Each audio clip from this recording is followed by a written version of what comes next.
everyone, welcome to the College Lens podcast. I'm Alokika and this is Gavin. Hey everyone, I'm Gavin. Here at the College Lens, our goal is to target college isolation by bringing different perspectives and journeys that allows listeners to relate and feel a little less alone. Just a reminder, we are not professionals. We're here to listen just like you. And we really quickly just wanted to thank Aspire Skill Development for supporting us. Now, off to the pod. Hello. Welcome to the College Lens. I'm Alokika and I'm here with Gavin today. And today we have an amazing guest, Jeramie. How are you today? We're doing great. How's everybody today? We're good. The sun is out, the seasonal depression is not here. We are thriving. Always Exactly. Colorado throws me through a loop because today, tomorrow, and the next day are going to be in the 70s, and then it's supposed to snow next week. So I don't really understand April. Oh, it's supposed to snow next week? Oh, man, not ready for that. Yep. You know what? I'd rather take rain than snow because I feel like you could still be. Really? No, Gavin? I disagree. I'm snow over rain for sure. Really? Mhm. I can never. I'm sorry. Yeah, I could never either. Because, like, in the rain, like, it's cold, but it's the nice smell that, like, cancels it out. And, Yeah. like, you can still be outside and feel the vibe. But, like, in snow, it's just too cold. And it's like you're gonna be slipping and sliding all over the place.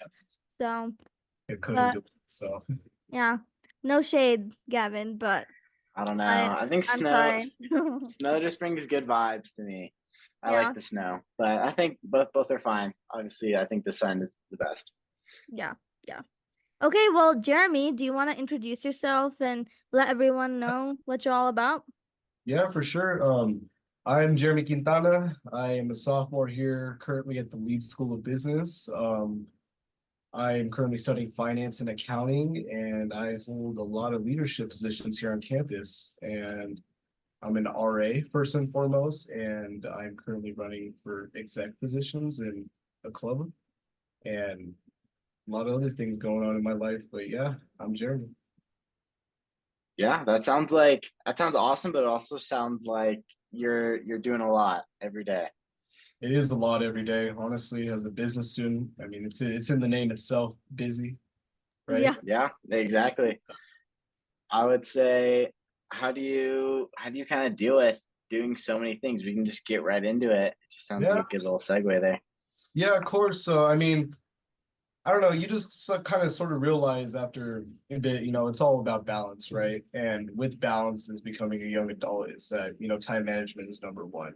Whether you have a job, you have school, you have anything in life, responsibilities wise, you realize that it's not always just going to be one thing. And as being a business student, like, how many tasks a day, like a financial analyst would go through, like with meetings combined with work, combined with outside of work. Like it's a lot at once, and it's good to, I guess, train my mind and my brain just to be used to being busy, right? Because once you're in that, you're a great worker. You get a lot of stuff done. But I will say you are tired every day. Like it's a grind, it's a struggle. I mean, we all go through it, but depending on how much work you put in, how much you put on your schedule, then determines, I guess, how on top of it you are.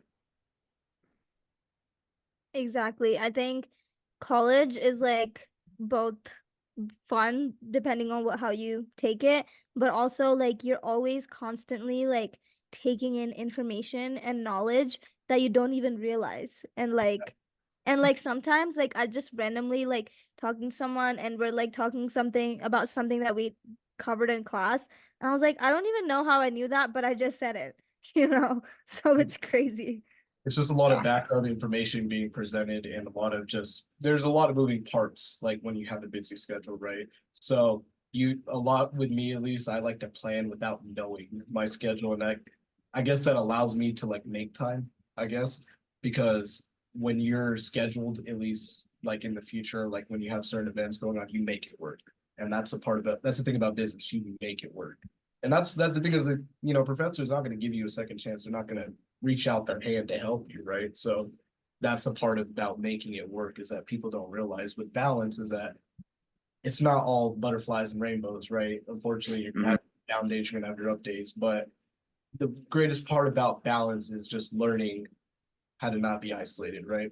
How to not be within that aspect of isolation. Because if you're balancing too much of your work to not value yourself with like your social life or different other aspects, you're going to get ate up in the rat race, I would like to say. I Yeah. completely agree. I definitely think that college is a rat race because I have seen, well, I'm just a freshman and I've already seen like a lot of my like upperclassmen friends or mutuals, like I've seen a lot of people just give up or like just completely indulge themselves in the party scene, which is fine, but again, it's the balance of like where's the limit, you know? Yeah, And yeah. I've seen people who have dropped out of college, like they just did it for one semester and they were like, this is not for me, which is also fine. But again, there are like different aspects of that. And it's just interesting to see who makes it to the finish line, you know? Yeah, I mean, you definitely see your peers around you, choose other choices, but like at the end of the day, if you're a balanced person, you can still do those activities is what people don't realize because it's either you're too much like, oh, I'm about school, only school, that's all I'm gonna do, right? And then there's people like, oh, I'm all about partying, I'm gonna go do this. But in reality, like, what's wrong with doing both of having a college experience? And that's what I realized, right? I realized there's more to having fun, right? There's other ways to have fun, and there's definitely, the traditional ways of doing it, like here at Boulder. But then again, you have to realize, like, if you're going to the lead school of business, it's a top university for at least public wise, a public university for business. It's one of the top programs in the nation. So they're going to be rigorously challenging you every day, your mental, your physical, like everything about you going to change being a business student because the way you think and the way you operate allows you to time manage. But the thing is, with time management, allows you not to be isolated because you know how to like have mental health breaks, right? You know how to give yourself a break and you know how to work yourself to your limits, pushing yourself while also retreating at the same time. It's like the most essential part of making balance and not being isolated, right? Mhm. Exactly. So, Jeramie, because you're taking on this, you're learning this balance and you're in the rigorous program that is the Leeds School of Business, Mhm. what kind of drove you into finance and accounting and to do all the leadership roles that you're in right now? What kind of pushed you into doing that? Yeah, so kind of a long story, but you know, you I came from a background where, those resources aren't heavily available just to be like, hey, let's go do this, let's go do that, let's go on vacation here, right? And I always viewed it when I was younger, like, well, I'm not in that position, but I know how to make do with what I can, right? Being Mhm. adaptable. And when I realized at a point in my life in high school that I want to excel myself. I want to further improve myself to a point to where I don't have to think about money, right? And that was my thing. I don't want to think about money. I want to get to a point where I don't have to think about money. And that became my life goal. I'm going to be a millionaire one way or another, right? And that's been my driving factor ever since high school. Like I knew what I wanted to do. I knew it was going to be business. I knew that's where the money is. And I know I can better myself through that way because in high school I was very introverted. I wasn't very outgoing. Like I wasn't in that mindset, right? I was about school and just about school. But what I did realize was the further implication about business is not about what you know, it's about who you know, right? Mhm. Getting to that point about who you know is the process. So when going throughout college into high school, I was like, I want to go for the best as I can do, right? I want to achieve what I feel like I thought was impossible, or what people around me think is possible, or what people doubted me, right? People doubt Mhm. me. People assume a lot about me, but they don't know me. And that's kind of why I'm here. I'm like, well, I'm gonna show you why I'm not the person you seem to be. Because like I have goals, I have aspirations, I have things in life I have to achieve first. And like coming into business, it was hard. It was a hard process. I'm not gonna sit here and say it was easy at all. No, like we all struggle. I mean, you get it too. We were both in the Excel Scholars Program. That was probably Mm, one of the most rigorous courses or like times of my life that I didn't realize I was ready for. But mm, I realized when I was done how much I can do based on what I didn't think I could do. That made me say, like, why not do it all? Why not get to a point in my life where I can hold this many positions, where I can manage my time like this? Because it's possible. It's definitely hard, but it's possible. And I know it's going to make returns at one point or another in the future. So hence why I'm in RA, hence why I'm running for positions, hence why in the past I've was a founding father for a fraternity. Like I'm involved. I like to be involved, and I like to know that I'm making an impact because I like to, reciprocate the information I know. And that's the thing about me with climbing each mountain is like I like to help people with me. And that's kind of my life goal, right? Make money, but I also want to help people with me to achieve that goal. Yeah. Hmm. Wow, Yeah.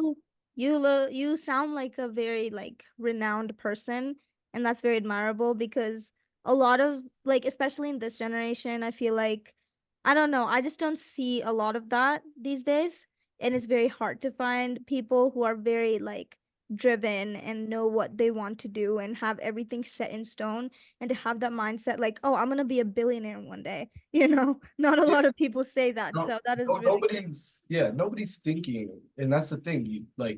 You realize within the rat race, people are very similar to you, but that's why you need to differentiate yourself. You need to Exactly. be that person, and that's why I became that person, right? I'm still getting there, but it's Exactly. worked out so far for me. I mean, Yeah, here I am on a full ride to see you and getting paid to go to school. How many people do you know doing that, right? exactly. Exactly. So like Yeah. I want to be like that example or like that leader. Like there's a leader within in me to say like, okay, I doubted myself my whole life, but now I've gone to a point where I can prove myself wrong. Yeah. And what I'm here to do is to prove myself wrong Yeah. because I never thought I could. And Yeah. And for those people who don't go to CU and don't know what Excel program is, it's basically like Lead School of Business choosing like what 50 freshmen from their applicant pool to kind of do this 3-week summer program that helps us get ahead and kind of get a taste of college and basically our courses that we'll be taking for fall semester. And it is like an opportunity that not everybody gets. And Jeramie, I actually met him during the program. He was helping out through the whole 3 weeks. So that's kind of like a little context of how rigorous it is because you're learning like a whole semester worth of content in 3 weeks. Like classes would start at 8 and like our whole curriculum would go to 8 p.m. So it was an 8 a.m. to 8 p.m. schedule. And 12 not a hours. lot of people, yeah. And not a lot of people take the time out like and want to do that during their summertime. Hmm. So it was something.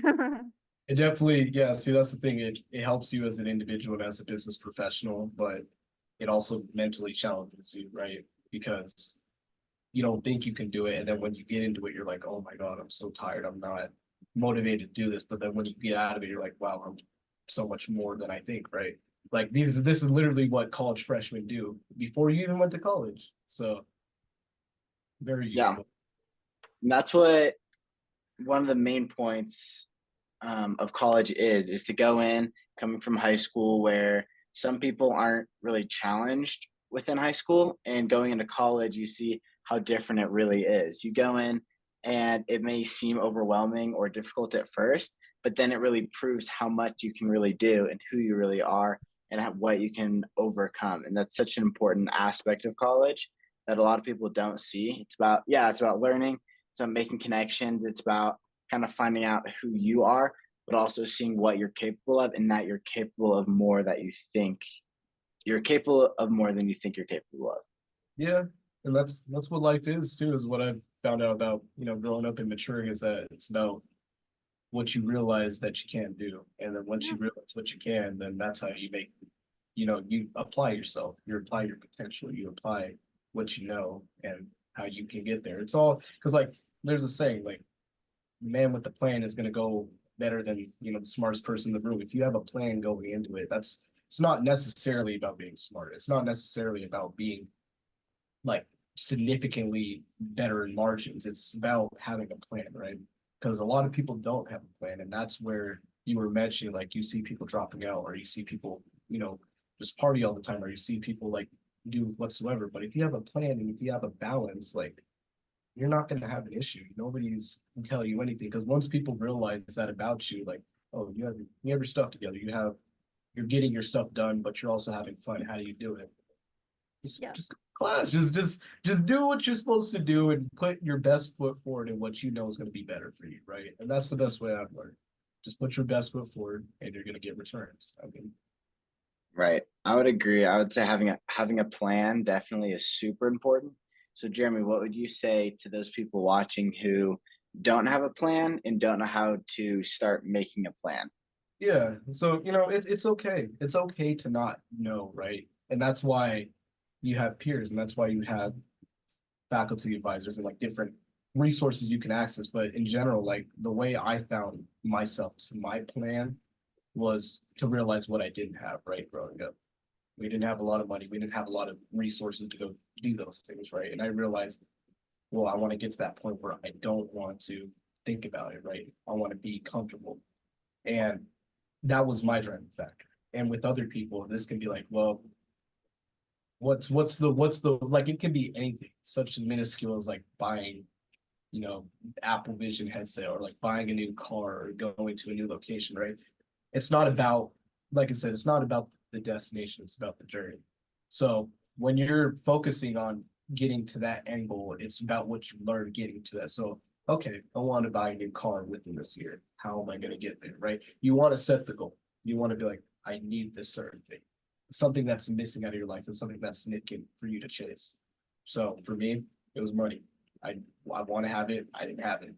So I chased after it and I went along with my plans and like, I don't know, it's working out for me so far. So you need to have a common end goal, but it's more important of how you're going to get to that goal, right? So let's say like you want to buy a car. Well, you need money to buy a car.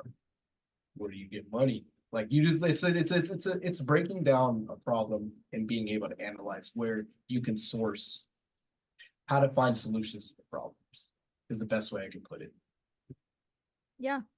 I completely agree with all of what you said and how it's all about the end goal, but it's also about the journey and like the scenery that you see through while on that journey. So, yeah. Yeah. Okay, so Jeremy, give me like top two favorite memories so far. Oh yeah, of course. So me personally, Boulder's my happy place. Like every time I come here, my mood changes. I see the Flatirons. I see it's a different change of scenery. It's a different mood. But at least my top two times here at Boulder, let's say number two, I remember there was this one time. So since I was involved with like Greek life and for like my freshman year going into sophomore year, for my freshman year, they hold something called Greek Week, right? It's pretty common, but fraternities and sororities get together, and they compete in teams against each other to, it's basically community bonding, and that's what it is. And I remember specifically we had to practice strolling and like a couple different dances that we were assigned with Kappa Kappa Gamma, right? And we had to basically dance in this set to That Boy's a Liar and Uptown Girl, and we made a whole stroll and everything. We practiced this thing for like maybe 2 3 weeks, like every day. I'm talking like it was hard to learn at first because like when you're just sitting there watching a video just of people like not even like giving directions, like you're just trying to copy their move. That's what we had to do. We looked and we're like, all right, we give the example, we're gonna like respectfully do this, right? And I remember we got this dance down, and it's like a group effort because like we're doing certain actions with certain people. It's like it's a performance, and they held they held this dance competition of competing against with the sororities and the fraternities, and essentially all the Greek council and basically everyone in these sororities and these fraternities were watch me dance to Ice Spice with my fraternity on stage. We're just, I don't know, it was definitely an interesting experience. Jeez. It's definitely, I don't know, I wouldn't say it was overwhelming, but it was just interesting because like never was I the center of attention for 2,000 people, right? Uh-huh. And I'm sure Yeah. everyone of my peers and everyone in the fraternity was like, yeah, I've never done this either. And it was just all a new learning experience for us, but it allowed for us, I guess, to be further connected, right? Because when you struggle with something, then you're going to come out of it together. Yeah. It was definitely fun, and it was this is one of the times I'll always remember in my life. Yeah, that's pretty funny. The quickest way to friendship is mutual struggling. So that would make sense. Having a common enemy, I would say. Exactly. Other than that, it was like, at least for my number one experience, I will say it's just the experience of living in the dorms, right? I'm 100% believer that contributes to how well you're gonna like college or not, because I feel like it's essential because it allows you to grow as an individual and as an adult to be essentially. But one of my number one experiences was here at the dorms. And like I remember just I don't know, like maybe around this time a year ago in March and April when it's getting sunny again, everything's just coming back to nature. Like everyone wants to come outside and everyone wants to come do certain things, right? But it's just the spontaneous sea of college is what makes it fun. And I don't know, it's just in the dorms, like you're just so prone to like being spontaneous. So like, oh, let's go get boba on the hill right now. Yes, let's go do that. Like number one experience is definitely with the people I met here through the dorms, and my roommates, and like different people to say I can say they're probably going to be lifelong friends of mine, right? Because in the dorms you're going to meet those people. You're always going to remember those people for the rest of your lives. And with that same aspect too, my number one experience is just being with friends and making the friends here with the residence life experience. Like it's so essential to the development of college students, and I 100% believe in it. And it's just I can recall just about anything that we were doing, like in the dorms, just hanging out to playing video games, just to going to get food. Like it's about the spontaneity of it is what made my college experience memorable. Mm. Just I would living with your friends essentially. exactly. I was gonna say the exact same thing. I completely agree. One of the biggest reasons why I decided to go to school out of state is so I wouldn't have the safety net of driving home during the weekend. So now I'm out here in Colorado. I don't have my family, but I have my friends. So over the weekend, if we're all feeling spontaneous, we're all happy, got some energy, we go do something fun. We go snowboarding, we go drive somewhere. Just like what exactly you were saying, the spontaneity of college is so important. And I would encourage anybody else who's watching this or listening, if you have the opportunity to live on campus, live in dorms, live in an apartment with other people, definitely do it. Definitely do it. I 100%. think I have a little bit of a different experience because I know like if you live in dorms, like you're automatically like you have a roommate and stuff, but I don't. And so that's also okay because that pushes you to meet more people. Like for Mm, example, like I don't have many friends or people that I hang out with in my dorm building, but I have so many people who live in different like parts of the campus. So it just makes it even more fun because you're like trekking to go to each other's like dorms and like hang out or like the spontaneity can still be maintained if you don't like know anybody from your own dorm. So I just want to put that out there because it's like different ends of the spectrum but somehow the same experience.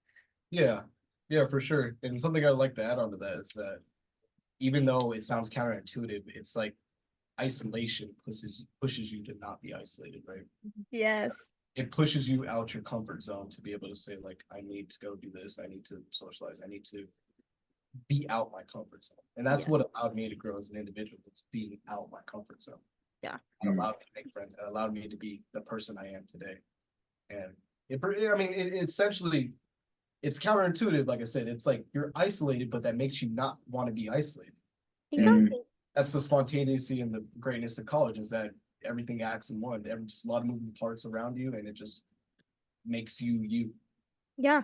I think that Yeah. is such a great segue to our next part, which is about college isolation, because we really like to talk about college isolation and on our podcasts and different experiences that people have from with college isolation because it is such a it's a silence it's a silent killer, you know?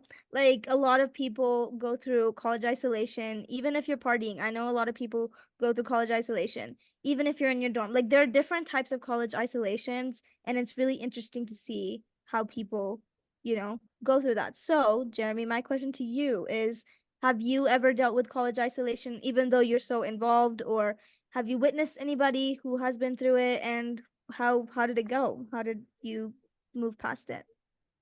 Yeah, I mean, the thing is, like, from high school at least, I feel like I've came from isolation, right? I feel like I've been isolated most of my life, and I've gotten comfortable with that fact. And that the thing is, coming into college with that too, it made you comfortable with being like noticing, right? To noticing where you're gonna be headed and where you're gonna be situated, right? So like coming into college at first, I felt isolated because I felt like I was different. I feel like, coming to a PWI here at, the University of Boulder, I am different. I look different. I visually, like, I am quote unquote different, but I'm not really different. I'm really the same as you. I'm still a college student at the end of the day. But like all the time, honestly, I feel isolated in a way because even though I'm involved and I do a bunch of things, like there's a saying, it's like lonely at the top of the mountain top, right? Like you're the only one looking over others, or you're climbing mountains, but nobody's coming with you. So people don't always understand my thought process of why I do certain things, or like they're not on that, I guess, that level to be like, okay, why. So in an aspect, like even though I'm involved and I do certain things, I feel isolated at the same time. So I'm like, I'm the only one doing this. I'm the only one that I know personally that's going to these extents to be successful. And like you said, it's hard to meet those like-minded people, right? So like in a way, and I have this in my Instagram bio too, but leaders need to be far enough ahead to motivate people, but close enough to them to relate. And I'm a firm believer in that, right? Because when you're so far ahead, nobody's going to be there with you. But you also have to be on a level where you're relatable. So that's why I'm able to talk to many people. That's why, like, I come from diverse perspectives. I have a lot of opinions that I can articulate off of, and I can base off of to not feel isolated because I've been through a lot of the same things. It's like a logarithmic scale in my life. I've come from this to here, and I know what it's like from different aspects and angles of life. Like, it makes me easy to talk to, but at the same time, it makes me feel like, okay, well, I can't have nobody to talk to about myself, right? Because I don't know nobody like me. I don't know somebody who's on that level. So what do you do in that situation when you're feeling like that? I mean, honestly, you just have to focus on the end goal. You have to remind yourself that it's gonna work out. Like even Mm. though you're you're getting to that level, even though like nobody's coming with you per se, or not many people are coming with you, you have to realize that at the end of the day, you have to do this for yourself. Like you have to get your degree yourself and get your job yourself. You have to do it for you and you only. And that's a lot of things people don't realize, right? That sure, you're coming to college for an experience, but are you coming to college for the degree as well? And that's what differentiates a lot of people. Like you said, Alakika, a lot of people like to take different paths, but a lot of people don't recognize the significance. But me personally, I just want to get the most out of everything, right? Like, why not? Why not do it all? And that's what keeps me busy, right? To not feel that way. Like, I want to be comfortable. You have to be comfortable with yourself. And that's what it is. I Yeah. completely resonate, Jeramie, because I'm also that kind of person who makes the best out of opportunities, and if an opportunity come knocks at the door, I will invite it in and I will make the best out of it. And I think that's like, and I'm so grateful for Gavin because we came up with this podcast, and that was actually a opportunity that just presented itself, and here we are. So Yeah. I just think that like opportunities are a great way to not only know more about what you like and what you are good at, but also seeing a path for yourself in the future. Like, do you see yourself doing this, or do you see yourself doing something else instead of this? And I think when it comes to college isolation, like yes, it is very important to be in the end goal and enjoy the journey, but also keep yourself accountable and take care of yourself in the process, because it is you at the end of the day doing all of it. Like, unfortunately, we don't have clones yet. It will happen maybe 20 years down the line, but not yet. So it's just hard work is where it's at this point, and where you're gonna be in the future, and where it's gonna get you in the future. Yeah. I mean, it's just about learning that you have to take care of yourself. Unfortunately, that's just about growing up as well, is that nobody's truly going to be there for you. You are the plan B, you are the backup. And that's what I realized about myself as being a first generation student, is that I don't have a backup. If I'm not doing this, what am I doing? Like, Yeah. I'm not getting something out of myself. I'm not getting to where I want to be. So I can't fail. I can't. That's my mindset. I cannot fail because I am the backup. Or else I don't know what I'd be doing right now, you know what I mean? So that's why I guess that's part of the reason why I like to climb mountains every day. Like even though it's lonely in the aspect, it's also very rewarding for me because I get to reflect on what I learned and what I know to reciprocate that to others. You know what I mean? You see how it works now? Yeah. Yeah. Yeah, I would say it's also really important to surround yourself with good people. And like you were saying, like, yeah, I'm sure you know this, but you learn so much and you take leadership roles so you can take your experiences and help people who are, I guess, behind you, for lack of a better word, or people who are coming up in the same kind of situation you did. But also, this saying, never be the smartest person in the room. Certain people who are even way ahead of you, and so then that way you have people who can pick you up and encourage you, and if you do fall short or fail, you have people who are smarter than you, have more experience than you, and they can pick you up and show you how to do it better moving forward. 100%. And I believe those types of people like professors, advisors, everyone, they want to help you because they probably went through the same experience that I'm talking about now. Like they've gone so far to a point in their career that they feel the need to reciprocate that information because it's valuable. That's what I feel like. Well, I didn't have help doing any of this, so why would I have someone have it harder when they don't have to, right? And Mm. that's kind of where I come from. Exactly. So, Jeremy, you said that you are part of the Greek life. So, Yeah. Gavin and I are actually the opposite of that. We have seen Greek life, like people be part of it, but I mean, it's a different view from the outside than it is on the inside. So, what has your experience been over there? What are some takeaways? What are some things that you wish changed? Yeah. So at least for me, like when I was involved in Greek life, I was involved in all of freshman year coming into sophomore year, and I kind of got uninvolved with it like at the end of last semester. So Mhm. I was a founding father and exec board member for Delta Upsilon. We were a revived chapter because we wanted, make something new. We wanted to create, like, at the end of the day, like running a fraternity is like running a business, right?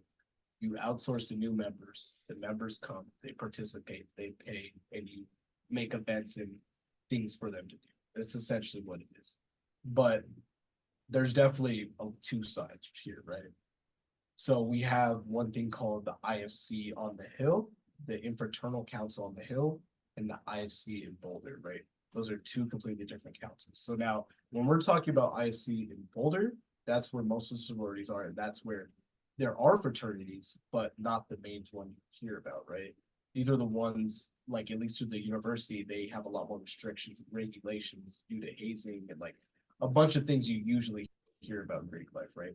But believe it or not, there's a proper way to do Greek life than just hazing and just what things I mentioned, right? Or things you hear every day about it, right? Like you tend to hear a lot of negative things about it, but there's a proper way to do it. And at least with my fraternity, we're a non-hazing, non-secretive, like that's who we are, right? We don't stand for by what a traditional fraternity would do. And that's what I believe in too, because why would I pay somebody? Why would I pay to have friends, right? That's what a lot of people think. Why would you pay to have friends? Well, if you're doing it correctly, it's not necessarily paying to have friends. It's paying to have connections. It's paying to have a network. It's paying to have people that are going to help you out for your entire life, right? Because Mm. when you surround yourself with similar majors or similar people, at the end of the day, the whole point of you being in that network of that alumni network is for them to help you out in the future. And that's what it is. Like you're involved with this organization, you pledge this organization, and then you have your fun, you have your events, you do and you recruit new members to for your cause. And that's the thing about like I've seen the Hill. Like that's the way you're supposed to do it. And that's the way we did do it. And we loved it. And I would go back to it again. But now we talk about the other side, IFC on the Hill. So we're talking, traditional like fraternity. Like when you think of a fraternity in the back of your head, this is the perception you get. And that's kind of what it is. Throw parties every weekend, have fun, have meetings, and then plan for the next party.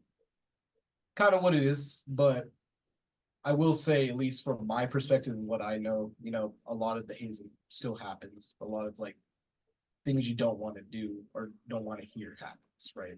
And it's unfortunate because you hear sometimes like with sexual assault allegations or like hazing allegations, like it's very prevalent here in Boulder. It's very like I don't know if you've ever walked on campus and you've ever seen quote unquote a pledge like carrying around a 15-foot like plank of wood like going to class or like carrying bricks in their backpack or like stuff like that. Like I don't believe in that personally. I don't believe in going to an organization and then paying them to have you for a whole semester control your life, right? That's what it is essentially. You go and you pledge to these organizations and you give up your life for about a semester because you have to be there at a certain time every day. They control what you do. They tell you what to do. And if you don't do it, then you're not with them, right?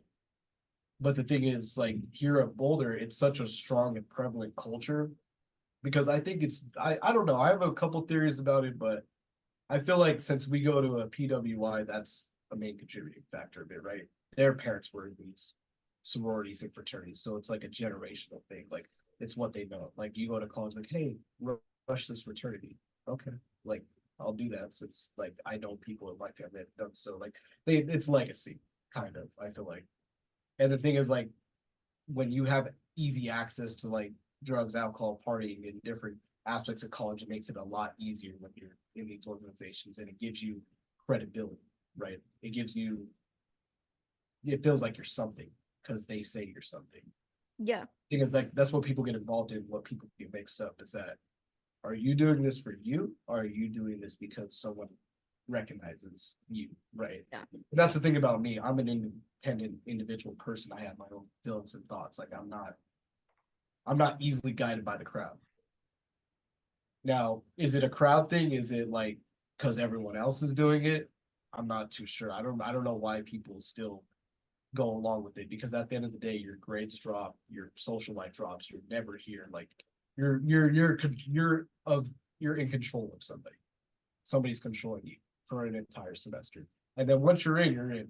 Maybe you repeat the process with the new people. So I don't know. It's definitely a double-sided thing, and it definitely is still very prevalent, like to what you hear about the bad part about like Greek life. But there are upsides of it. I mean, I legitimately get the concept of why Greek life exists. But is that how it's perceived? Is that how it's done? I mean, not at all. Yeah. Fortunately, not.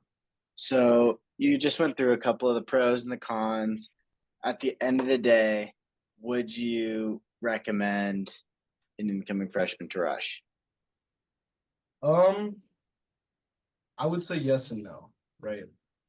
It definitely helps you make friends, and it definitely gives you quote unquote an advantage to like depending on what you want out of your college experience, right? Now, a lot of you realize when you come into college, and this is how it happens, one person rushes, hey, I have friends, like let's come do this together, right? And that's where it is. You in the dorms and you're influenced by others, and that's when you're like, oh, let's go rush here, let's go do that. And the thing is, it depends what you're looking for at a college, right?